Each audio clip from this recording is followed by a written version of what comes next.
Hello' নমস্কাৰ কমৰক্ষিদং কলম্বাই লগতে কাৰ্ডম কি খবৰ বুলি নকওঁ যিহেতু খবৰ হয়তো সকলোৰে ভাল নহয় যিহেতু আমাৰ অসমৰ মৰমৰ অতিকৈ মৰমৰ যোনটো শ্ৰদ্ধাৰ জুবিন গাৰ্গ তেওঁ আমাৰ মাজত নাই বৰ্তমান হয়তো বহুতৰ মন দুখ লাগি আছে মোৰো দুখ লাগি আছে এইটো কাৰণে মই এইকেইদিন ভিডিঅ' দিয়া নাছিলোঁ কিন্তু জুবিন দাও কৈছিলে যেন আমাৰ অসমৰ যিমানখিনি ল'ৰা ছোৱালী আছে সকলোৱে নিজৰ নাম গঢ়িবৰ কাৰণে চেষ্টা কৰিব লাগে যিকোনো ক্ষেত্ৰতে হওক চাকৰি ক্ষেত্ৰ হওক বা খেলৰ ক্ষেত্ৰতে হওক সকলোৱে আগবাঢ়িব লাগে বুলি তেওঁ সকলোকে সহায় কৰিছিলে হয়তো আপোনালোকে ভালকৈ জানে যেন তেওঁ কেনেকুৱা মানুহ আছিলে আমাক সকলোকে সহায় কৰিছিলে এনেকৈ আমি তেওঁক শ্ৰদ্ধা ৰাখি পিনি আমি নিজৰ কামলৈ আমি এতিয়া বৰ্তমান ঘূৰি যাবগৈ লাগিব আমাৰ কাম হৈছে বৰ্তমান আমাৰ নিজৰ পৰিয়ালটোক ভালকৈ ৰখা এইটো কাৰণে আমি নিজৰ এটা জীৱন গঢ়িব লাগিব জীৱনটো হৈছে যেন আমাৰ অসম পুলিচ SSC GDত চাকৰি লোৱা যিহেতু মোৰ ভিডিঅ' বেছিভাগে এনেকুৱা ক্ষেত্ৰত কেণ্ডিডেটে চাই এইটো কাৰণে বৰ্তমান মই নিজৰ কামটো কৰিছোঁ কামটো হৈছে যেন অসম পুলিচৰ নতুন ভেকেঞ্চিৰ কাৰণে বহুতখিনি কেণ্ডিডেটে মোক প্ৰশ্ন কৰে যেন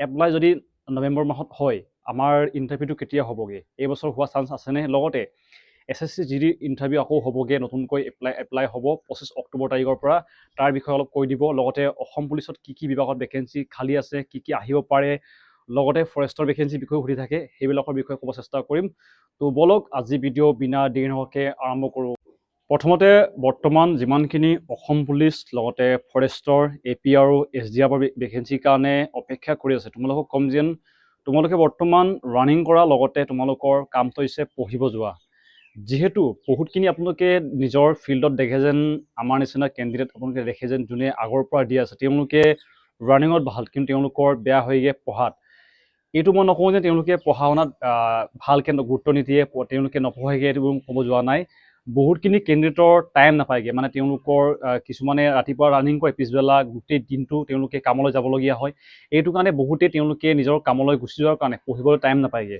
এইটো কাৰণে সকলোৱে বেলেঞ্চ কৰিব লাগিব হয় পঢ়াৰ টাইম পোৱা নাই কিন্তু পঢ়াৰ টাইম আমি ওলাবগৈ লাগিব আপোনালোকে হয়তো মোক যদি আগৰ পৰা ভিডিঅ' চাই আছে আপোনালোকে দেখে যে মই ৰানিঙত ভাল নাম্বাৰ পাওঁ ফিজিকেল টেষ্ট পৰীক্ষা দিওঁ কিন্তু মোৰ ফাইনেল লিষ্টত নাম নাহেগৈ কিয় মোৰ নাম্বাৰটো কম হৈ যায়গৈ মোৰ নাম্বাৰটো এনেকুৱা হয় মোৰ নাম্বাৰটো বহুত বেছিও নহয়গৈ বহুত কমো নহয় মানে মাজত থাকি যায়গৈ পৰীক্ষা দিব পাওঁ বাইবালৈ গুচি যাওঁগৈ কিন্তু ফাইনেল লিষ্টত নাযায়গৈ এনেকুৱা হয় ফাইনেল লিষ্টত যাবৰ কাৰণে আপুনি বেষ্ট অফ নহয় বেষ্টতকৈ বেষ্ট হ'ব লাগিব আপোনালোকে হয়তো গম পায় যে পৰীক্ষা দিবৰ কাৰণে তেওঁলোকে 5জনকৈ চিলেক্ট কৰে আপোনালোকে এই 5জনৰ ভিতৰত প্ৰথমে আহিব চেষ্টা কৰিব লাগিব তাৰপিছতে আপুনি মানে টপ 2ত যোনটো তেওঁলোকে 2জনকৈ চিলেক্ট কৰে বাইবাৰ কাৰণে আপোনালোকে হয়তো গম পায় এই 2জনৰ পৰাও আপুনি টপত যাব লাগিব মানে আপুনি নিজৰ জেগাৰ বেষ্ট হ'ব লাগিব যিহেতু অসম পুলিচত আপোনালোকে গম পায় যেন এইটো ডিষ্ট্ৰিক্ট ৱাইজ ভেকেঞ্চি হয় বহুতখিনি কেণ্ডিডেটৰ ভাল নাম্বাৰ পাইছিলে কিন্তু তেওঁলোকৰ ডিষ্ট্ৰিক্টটো মানে চেঞ্জ হোৱাৰ কাৰণে বহুতখিনি ডিষ্ট্ৰিক্টৰ কাট অফ বেছি যোৱাৰ কাৰণে তেওঁলোকে পৰীক্ষা দিব নাপালে হয়তো কিন্তু আপোনালোকৰ ডিষ্ট্ৰিক্টৰ কিছুমান কেণ্ডিডেট আছে যোনে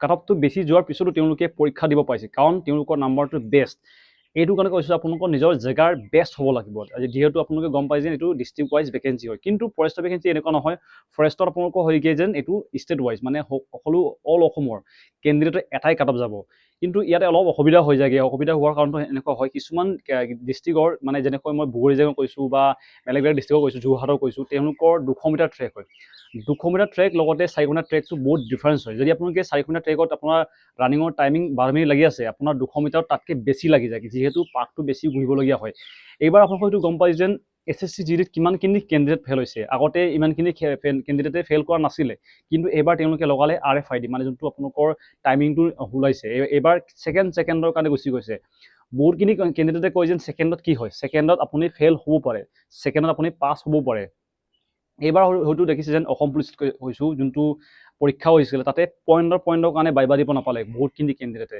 এইটো কাৰণে পইণ্টৰ লগতে ছেকেণ্ডৰ মূল্য বহুত থাকে সেইটো কাৰণে আপোনালোকে সময়ৰ প্ৰতি সদায় সন্মান জনাব তাৰপিছতে SSC GD কৈছোঁ SSC GD হয়তো বহুতে এতিয়া মোক কৈছে যেন মেডিকেল টেষ্টৰ কাৰণে কিমান কাট যাব কিবা ফাইনেলত কিমান যাব এইটো কৰোঁতে ইমানখিনি সম্ভৱ নহয় যিহেতু আমাৰ কাৰণে তেওঁলোকে লিষ্টখন নিদিয়ে যেন ইমানখিনি কাট যাব ইমানখিনি যাব বুলি এইটো আন্দাজটো লোৱাটো সহজ হয় মানে আন্দাজটো ল'ব পাৰি এনেকৈ যাব পাৰি তেনেকৈ যাব পাৰি বুলি কিন্তু কাৰেক্টলি কোৱাটো বহুত অসুবিধা এইটো কাৰণে মই কাট অফৰ ভিডিঅ' বহুত কমকৈ দিওঁ মই পাৰিমানে দিওঁৱেই হয়তো মোক দেখিছে যেন মই কাট অফৰ ভিডিঅ' আপলোডে নকৰোঁ বৰ্তমান যিমানখিনি কেণ্ডিডেটে SSC GD অসম পুলিচ লগতে নৰ্মেলি যদি ৰানিঙো হৈ থাকে তেওঁলোকৰ কাৰণে এটা ভাল খবৰটো হৈছে যেন বৰ্তমান হয়তো গম পাইছে বিগ বিলিয়ন ডে মানে যোনটো ফ্লিপকাৰ্টত আৰম্ভ হৈ গৈছে তাতে বহুতখিনি জোতা, বহুতে ভাবি আছিলে যেন জোতা কিনিম, দাম কমিলে।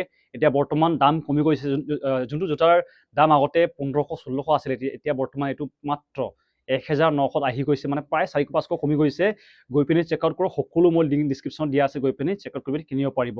বৰ্তমান যিমানখিনি অসম পুলিচৰ ভেকেঞ্চিৰ কাৰণে অপেক্ষা কৰিছে, বিশেষকৈ অসম পুলিচ, লগতে SSC GD, তাৰপিছত আপোনালোকৰ ফৰেষ্টৰ, তেওঁলোকে কৈ থাকে যেন দাদা CM ছাৰে কৈছিলে যেন নৱেম্বৰ মাহত এপ্লাই হ'ব, তো ইণ্টাৰভিউটো কেতিয়া হ'বগৈ। মই কিছুমান আপোনালোকক আইডিয়া দি দিছোঁ, যেনেকৈ মানে হ'ব পাৰে নে নোৱাৰে, আপোনালোকে নিজে এটা আইডিয়া লৈ ল'ব। যদিহে নৱেম্বৰত এপ্লাই হয়, নাই ক'লেও তেওঁলোকে একমাহ দিবগৈ। এপ্লাই যদি নৱেম্বৰ হৈ যায়, একমাহ তেওঁলোকে গোটেই নৱেম্বৰ মাহত লাগি যাবগৈ। কিন্তু লগালগ ইণ্টাৰভিউ লোৱাটো ইমানখিনি সহজ যেন মোৰ লগা নাই। কাৰণটো কৈ দিছোঁ, আপোনালোকে হয়তো গম পায় আমাৰ অসমত যিমানখিনি ভেকেঞ্চি আহে তাৰে মাত্ৰ এটা ভেকেঞ্চি, যোনটো ফৰেষ্টৰ ভেকেঞ্চি, এইটোৱে লগালগ হৈছিলে। এপ্লাই হৈছিলে, তাৰ এসপ্তাহ পিছতে তেওঁলোকে ফিজিকেল টেষ্ট লৈছিলে। এসপ্তাহ পিছত যেতিয়া ফিজিকেল টেষ্ট শেষ হৈছে, লগালগ 9 দিনৰ পিছত তেওঁলোকে যোনটো পৰীক্ষা, মানে কিবা পৰীক্ষাটো ফিজিকেল টেষ্টত 9 দিনৰ পিছতে তেওঁলোকে লগালগ পৰীক্ষা পাতিছিলেগৈ। ইয়াতে আপোনালোকে দেখিছে যেন এইবাৰ যোনটো প্ৰচেছটো অলপ দীঘল আছিলে তেওঁলোকৰ, মানে যোনটো ফৰেষ্টৰ কৈছোঁ, যিহেতু ইয়াতে ফৰেষ্টৰ আপোনালোকৰ 26 কিলোমিটাৰ খোজ কাঢ়িবলৈ থাকে, যোনটো ফৰেষ্ট গাৰ্ড, লগতে ফৰেষ্ট গেট 1ৰ কাৰণে আপোনালোকে 26 কিলোমিটাৰ আপোনালোকে কিবা কৰিব লাগিব, মানে আপোনালোকে খোজ কাঢ়িব লাগিব, য'ত আপোনালোকৰ টাইম দিয়া হ'ব 4 ঘণ্টা। ল'ৰাৰ কাৰণে, ছোৱালীৰ কাৰণে দিয়া হয় 16 কিলোমিটাৰ। তেওঁলোকক প্ৰায় টাইমটো মই পাহৰিছোঁ, তেওঁলোকক হয়তো 2 ঘণ্টা নে কিমান আছিলে, এনেকৈ তেওঁলোকক দিয়া হয়। আপোনালোকে মোক কাৰেকশ্যন দি দিব কিমান আছিলে, টাইমটো অলপ পাহৰিছোঁগৈ। ইয়াতে আপোনালোকে দেখিব যেন ফৰেষ্টৰ কাটঅফটো মানে অলপ বেলেগ, কিন্তু অসম পুলিচতো বেলেগ হয়। এইটো কাৰণে প্ৰচেছটো অলপ দীঘল ছুটি হৈ যায়। মোৰ মতে অসম পুলিচৰ ভেকেঞ্চি আহিলেও এই বছৰ লোৱাটো অলপ টান যেন লাগে। কিন্তু আপোনালোকে টান যেন লাগে বুলি মানে প্ৰিপেৰেশ্যন নকৰাকৈ নাথাকিব। যিহেতু এনেকুৱা হয়, আপোনালোকে কাইলৈ নটিচটো মাৰিলে আপুনি কাইলৈ পৰীক্ষা দিব নোৱাৰে, যিহেতু ইয়াৰ কাৰণে লং এটা প্ৰচেছ থাকে। আপুনি বেষ্টত থাকিব লাগিব। বেষ্টত থাকিবৰ কাৰণে আপোনাক টাইম লাগিব। ৰানিং আপোনালোকে ভাবিছে যে মই কাইলৈৰ পৰা ৰানিং কৰি দিম, মই পিছদিনা মই 12-11 মাৰি দিম, এইটো নহয়। যোনে ফিল্ডলৈ গৈয়ে পোৱা নাই, তেওঁলোকে কেতিয়াও পাছ কৰিব নোৱাৰে। এনেকুৱা হয়, নৰ্মেলি আপুনি 3 কিলোমিটাৰটো টাইমটো বাদেই দিয়ক, কমপ্লিট কৰাটো বহুত অসুবিধা বহুতখিনি কেণ্ডিডেটৰ। কিন্তু বহুতখিনি কেণ্ডিডেটৰ ৰানিঙৰ তেওঁলোকে ইজি থাকে, তেওঁলোকে এদিন গৈ পিনিও তেওঁলোকে ইমানখিনি মাৰিব পাৰে। তেওঁলোকক মোক কোৱা নাই, তেওঁলোকে এনেকৈ প্ৰেক্টিচ কৰিলেও হৈ যাব। কিন্তু যাৰ নতুন, যোনে ৰানিঙত বেয়া হৈছে, লং জাম্পত বেয়া হৈছে, এতিয়া বৰ্তমান তেওঁলোকৰ কাম যেন আপুনি ৰানিংটো কেনেকৈ পাছ কৰিব, আপুনি কেনেকৈ ভাল নম্বৰ পাব। মই জানো যেন যিমানখিনি কেণ্ডিডেট চাই আছে, তেওঁলোকে ফিজিকেল টেষ্ট ইজিকৈ পাছ কৰিব, কিন্তু পাছ কৰিলেই নহ'ব।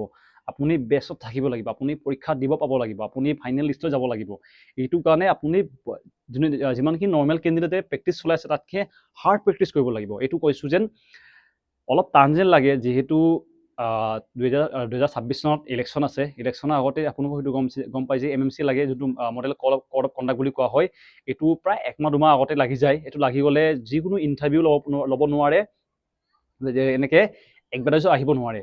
হয়তো মোৰ ধাৰণাত নৱেম্বৰ-ডিচেম্বৰত আপোনালোকে এপ্লাইৰ প্ৰক্ৰিয়াটো আৰম্ভ হৈ যাব, কিন্তু হয়তো ইয়াতে অলপ টান যেন লাগে। মানে এইবছৰ পৰীক্ষা পতাটো, মানে পৰীক্ষা যদি CM ছাৰে ইচ্ছা কৰে, মই এইটো ক'ব নোৱাৰোঁ, যিহেতু CM ছাৰে পটককৈ কিবা এটা কৰি দিয়ে।